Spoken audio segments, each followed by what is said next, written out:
اهلا بيكم، انا احمد حلمي ودي قناه زومان. والنهارده معانا اول تريلر رياكشن لمسلسل نتفليكس الجديد وهو مسلسل ون بيس، النسخه اللايف اكشن او النسخه الحيه من المسلسل او الانمي الشهير ون بيس. الانمي اللي لو انت من محبين الانمي او لا فاكيد انت سمعت عنه قبل كده، المسلسل اللي اتعدى اكتر من 1000 حلقه عرض ليه، الانمي الاكتر من رائع واللي تقريبا ما فيش حد ما يعرفوش لحد دلوقتي. قرروا خلاص ان هم يحولوا النسخه لايف اكشن في خطوه من نتفليكس، الحاجه اللي ممكن تكون قلق ناس كتير او قلق بعض، خصوصا بعد تجربه ديس نوت قبل كده، وخصوصا ان ده هيكون مسلسل فهيستمر معانا شويه. والحاجه دي كانت عامله اول مخاوف وكانت مسببه قلق من اول ما تم الاعلان ان العمل ده هيتحول للايف اكشن. الحاجه دي اللي احنا النهارده جايين نشوف الاعلان الاول بتاعه، والحاجه اللي احنا المفروض صدرت خلاص وان احنا هنتفرج عليها. فاحنا هنشوف الاعلان وهنتكلم بعد كده عن الانطباع الاولي لينا وان احنا متحمسين للمسلسل ولا لا. بس قبل ما ادخل على فكره انا متحمس للمسلسل ولا لا، فانا حابب اقول لكم ان انا داخل وانطباعاتي مش قد كده عن المسلسل. انا اول ما سمحت اساسا ان هم هيحولوا النسخه لايف اكشن انا قلت انا مش هتفرج عليها تماما. قلت ممكن اعمل عليها اعلان بس ان انا انزل وقت الاعلان بتاعه ما ينزل والحاجات دي، بس انا مش هسمعه. بس ادينا هنشوف دلوقتي وهنشوف الاعلان يستحق ولا لا. وللامانه برضو انا اتفرجت على الاعلان قبل كده مره واحده بس انطباعي ما كانش عليه لانه كان سريع وكان على الفيسبوك وما كنتش مركز قوي فيه. فهنتفرج دلوقتي مع بعض عليه وهنشوف مع بعض احنا هنتكلم او الانطباع الاولي عن المسلسل. فيلا بينا، انا خلاص دلوقتي شغلت الاعلان وهندخل ان احنا نتفرج عليه اول مره. مش هتكلم كتير في الاول، احنا بعد ما نخلص فرجة عليه بقى هتفرج عليه المره دي بتركيز وهنشوف الدنيا هتمشي عليه، وبعد كده هنتكلم عن النقطه اللي احنا هنتكلم فيها. فلو انت كمان لسه ما سمعتش الاعلان ممكن تفتح وتتفرج عليه. انا للاسف عشان الشكل ده او عشان الصوره دي عشان ما اخدش كوبي رايت فحب حاطط حاجه برضو اللي هي ايه تغير الدنيا شويه. فلو كده ممكن تفتح التليفون بتاعك وتتفرج معايا على التريلر رياكشن لاول مره لو انت لسه ما اتفرجتش عليه، وبعد كده هنتكلم.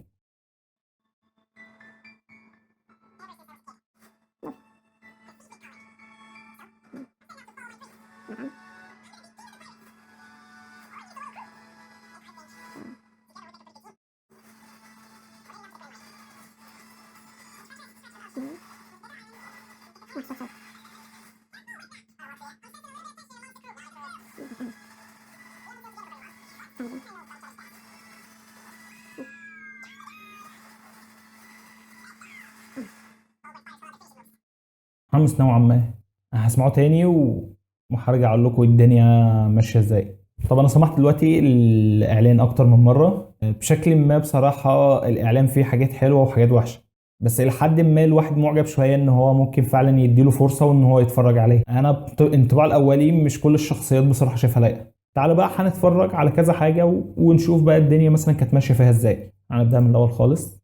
احنا لوفي الانطباع يعني الشكل هم عاملينه حلو، القبعه بتاعته جميله. الجرح يعني انا اعتقد ابقى محنك بزياده لو قلت ان مثلا كان شكله المفروض يبقى مختلف شويه او يبقى اعمق شويه، بس هم عاملينه حلو. بس انا مش عارف، كنت حاسه ان هو المفروض يعني يبقى واخد انطباع اكتر او انطباع ان هو حاجه داخليه كده بجرح كبير.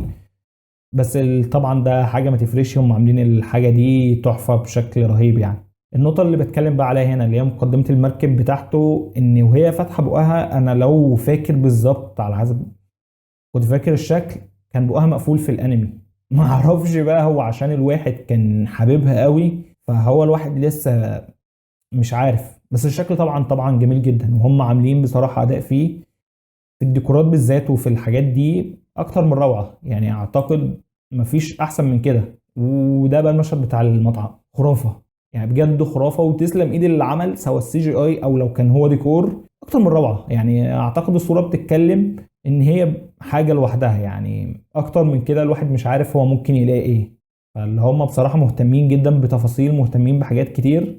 هنا بقى الجزئيه اللي بتكلم عليها التانية بتاعت زورو، يعني هنا مثلا من المشهد ده على فكره صورها جميل جدا، مشهد ممكن يحيلك باول البدايه بتاعته. من هنا بقى جميل، يعني انا اتحمست اول ما لقيت الحته دي، بس فجاه بقى لما يجيب لك وشه لا يا جماعه ده بجد ساند، يعني اللي هو كده الحبل مش مربوط اساسا كويس يعني. وده شكل واحد مرهق خلاص، ده حد مثلا ما بياكلش ما بيشربش مفيش اي حاجه. اهتموا قوي بالمكياج واهتموا قوي بالحاجات دي على اساس انهم يبينوا زوره اكتر ما اهتموا بالاثار اللي هي المفروض تبقى باينه عليه. يعني اعتقد ان هو كان المفروض يبان عليه اكتر من كده ان هو متبهدل. بس برضه هيفضل الامر حلو وكل حاجه تقريبا ماشيه وراه تقريبا مظبوطه. وهنا طبعا بيقولنا ان اودا هو المشرف لسه، وان ان المشروع بتاعه كله لحد دلوقتي، ودي من الحاجات المبشره.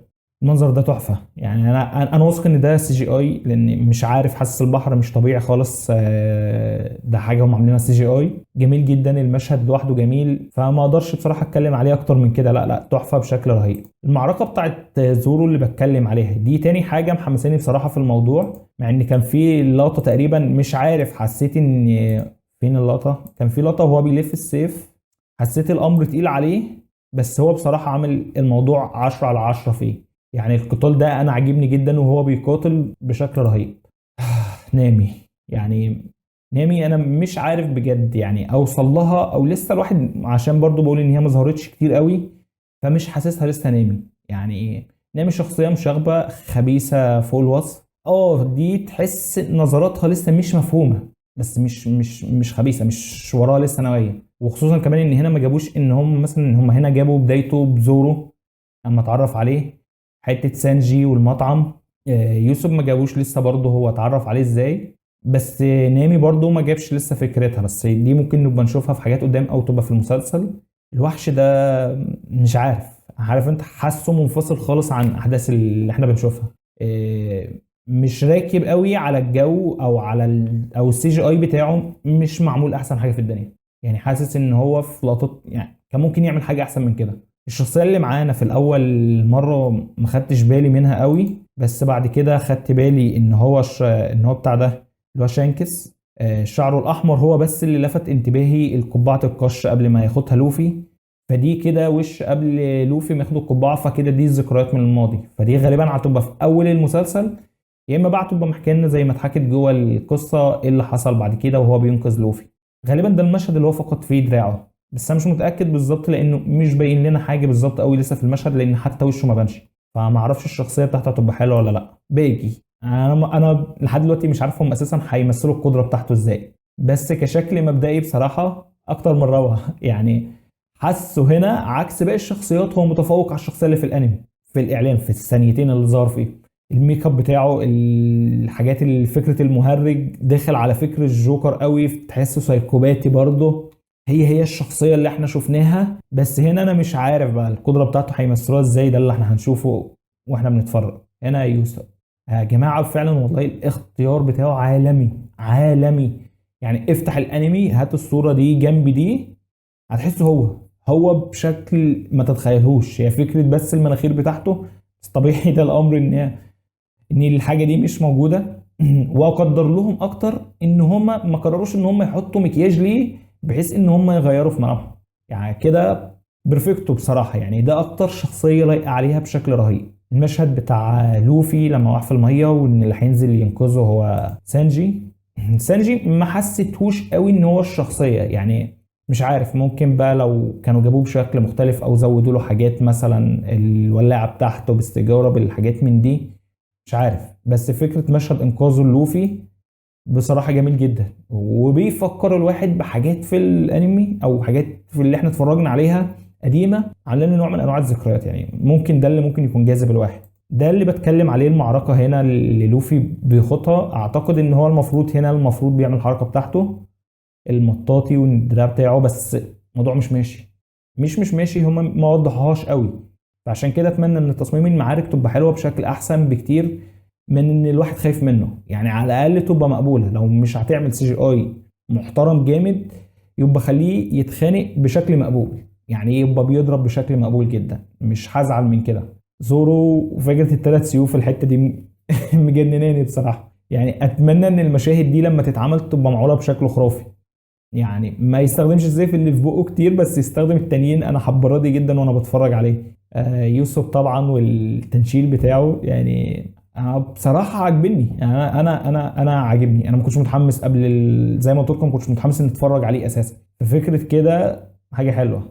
المشهد ده مقتبس طبيعي من الانمي اللي اتفرج عليه، فهو بنفس النقطه. هنا احنا بنشوف هو بيستخدم الجامب جامب بتاعته، اللي مش عارف هم ليه قرروا ان هم مثلا ما يخلوش ينطقها زي ما كانت في المسلسل. جومو جومو جو، يعني كانت اجمد. يعني عارف انت ذكريات جومو جومو جو. مش متاكد لو انطقها صح برضه ولا لا، بس انا سامعها في وداني. يعني النطق الحقيقي او النطق اللي احنا شفناه في الانمي هو اللي معلق مع الواحد اساسا. الشخصيه اللي وراه ده اللي احنا كنا بنتكلم عليه كان كوبي او كوبو، مش فاكر كان اسمه ايه بالظبط، بس ده ظهر برضو اعتقد كان في اولى الحلقات. فاحنا كده احنا متاكدين ان هو بيتكلم عن فتره التعارف في البدايه خالص. يعني حتى احنا ما شفناش اي شخصيه من الشخصيات الجديده او المتقدمه، فدي حاجه تحسب له. هم كده بيخططوا ان هم يعملوا اجزاء تانية، بس نتمنى الاول ان ده ينجح من الاساس. هنا الدراع انا ده بقى اللي بتكلم عليه، فكره ان مش حلو قوي، يعني مش لقيتها قوي زي ما الواحد كان شايفها في الانمي. طبعا الانمي مصروف عليه مليارات اساسا عشان يطلع بالشكل الخرافي اللي هو فيه، وطبيعه الامر زي ما قلت على الشخصيات، فالحركات والحاجات اللي فيه صعب ان هي تطلع بشكل كبير. بس هنا حسيت ان هم مطولين، يعني فكره ان ايده ماشيه لحد هنا وان النار واصله لها بس عشان يورونا قد ايه السي جي اي عامل كده. متهيألي الحاجه دي ما كانتش موفقه قوي، يعني كان ممكن يقول ان ايده وصلت لدرجه بعيد لدرجه ان هي في الضلمه. يعني اللقطه دي كانت هتدي بعد تاني بالنسبه لي، ان هم مصورين ان هو فعلا بيعملها لبعيد، زي مثلا ما كان عاملها ان هي ايده بتوصل لبعيد جدا. هنا بقى الشخصيه اللي هو بيضربها احنا بنشوفها فريم فريم، المفروض ان دي الفيده. ما اقدرش اتكلم عليها بصراحه، يعني الشخصيه اللي كانت عاملاها كان المفروض، او الرسم بتاعها كانت ضخمه جدا، فاعتقد ان صعب جدا ان هم يعملوا حاجه زي كده. وبس كده، هو كده بيتكلم بقى خلاص عن بدايه الطاقم بتاعه وخلاص، وان كده الفيلم المفروض ان هو هينزل في 31 اغسطس قريب جدا. يعني هم معلنين اساسا قبلها بفتره قصيره جدا، احنا خلاص اهو داخلين على نهايه شهر 6. مش هقول ان انا بقيت اقول انه هيطلع حلو ولا ان هو هيطلع مش عارف ايه، بس اعتقد ان هو هيطلع احسن ما كان في خيالي اول ما شفت ان هو هيبقى لايف اكشن. يعني احنا شفنا مثلا فكره ديس نوت لما تحول عندهم برضو في نتفليكس ان هم يعملوه لايف اكشن، كان كارثي. وعالم ديس نوت تقريبا هي مدينه واحده وحاجات واحده، ومع كده كان طالع فاشل بشكل رهيب. ففكره ان هم لحد دلوقتي في الاعلان مصدرين لي او مديني حاجه ابقى انا عندي امل فيها، اعتقد دي حاجه تحسب لهم. ولو وصلت بقى لحد هنا ما تنساش بقى تعمل لايك وتشترك معانا في القناه، لانه فعلا بيساعد. واللايك بالذات لانه فعلا بيساعد، وليه اهميه كبيره جدا ان الفيديو بعد كده ينتشر، وان الواحد يكمل بعد كده ان هو يقدم محتوى، تبقى الدنيا ماشيه يعني. فشكرا جدا لاهتمامكم ان انتم تكملوا لحد الاخر، واشوفكم بقى الحلقه الجايه. سلام.